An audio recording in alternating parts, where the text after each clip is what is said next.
Hello दोस्तों, हमारे YouTube channel में आप सभी का स्वागत है। इस वीडियो में हम HL की Q3 रिजल्ट्स के ऊपर डिटेल में डिस्कस करने वाले हैं और समझने वाले हैं कि Q3 में कंपनी की परफॉर्मेंस कैसी रही है। सबसे पहले यहाँ पर डिविडेंड की अनाउंसमेंट हुई है, इसे समझ लेते हैं।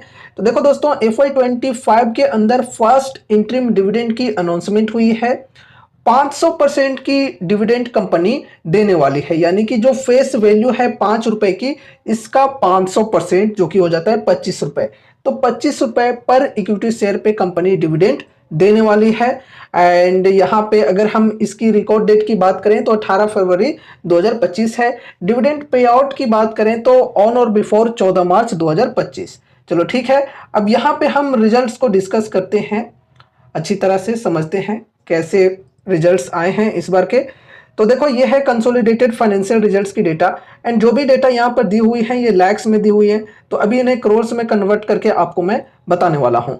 सबसे पहले यहाँ पर हम रेवेन्यू की बात करें तो इस बार कंपनी ने रेवेन्यू जनरेट की है 6,957 करोड़ की।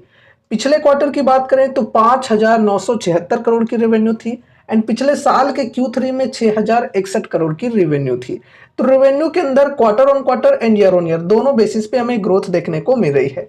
अगर हम परसेंटेज वाइज बात करें तो ईयर ऑन ईयर बेसिस पे कंपनी के जो रेवेन्यू है ये तकरीबन 14.78% से बढ़ी है। चलो बढ़िया है।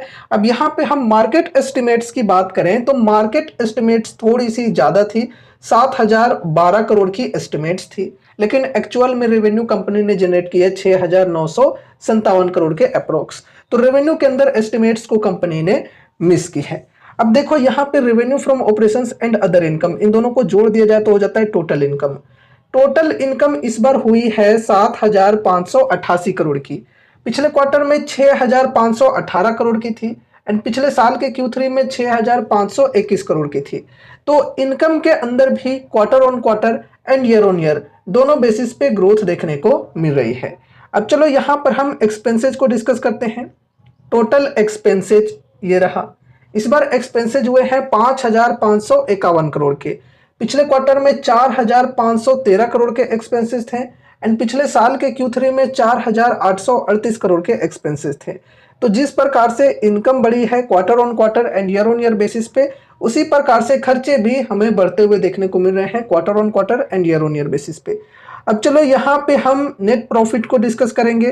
तो net profit for the period ये रहा।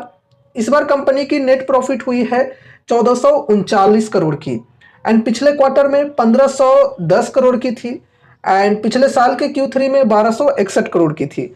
तो नेट प्रॉफिट के अंदर ईयर ऑन ईयर बेसिस पे ग्रोथ तो देखने को मिल रही है। परसेंटेज वाइज बात करें तो तकरीबन 14.13% की ग्रोथ हुई है, लेकिन क्वार्टर ऑन क्वार्टर बेसिस पे देखें तो डिक्लाइन देखने को मिल रही है प्रॉफिट्स में। अब यहाँ पे हम मार्केट एस्टिमेट्स की बात करें तो मार्केट एस्टिमेट्स थी 1,324 करोड़ की।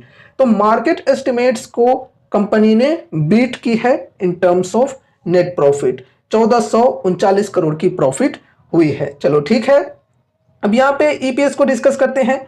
तो देखो, ईपीएस के अंदर यहाँ पे ईयर ऑन ईयर बेसिस पे देखें तो ग्रोथ देखने को मिल रही है, जिस प्रकार से प्रॉफिट्स में ईयर ऑन ईयर बेसिस पे ग्रोथ देखने को मिली है। तो 18.86 रुपए से बढ़कर ईपीएस 21.53 रुपए पर पहुंच चुकी है। लेकिन क्वार्टर ऑन क्वार्टर बेसिस पे ईपीएस के अंदर डिक्लाइन हुई है, जिस प्रकार से प्रॉफिट्स में हमें क्वार्टर ऑन क्वार्टर बेसिस पे डिक्लाइन देखने को मिली है। तो क्वार्टर ऑन क्वार्टर बेसिस पे ईपीएस जो है ये 22.59 रुपए से घटकर 21.53 रुपए पर आ चुकी है। अब यहाँ पे हम एबिटा मार्जिन के ऊपर भी डिस्कशन कर लेते हैं।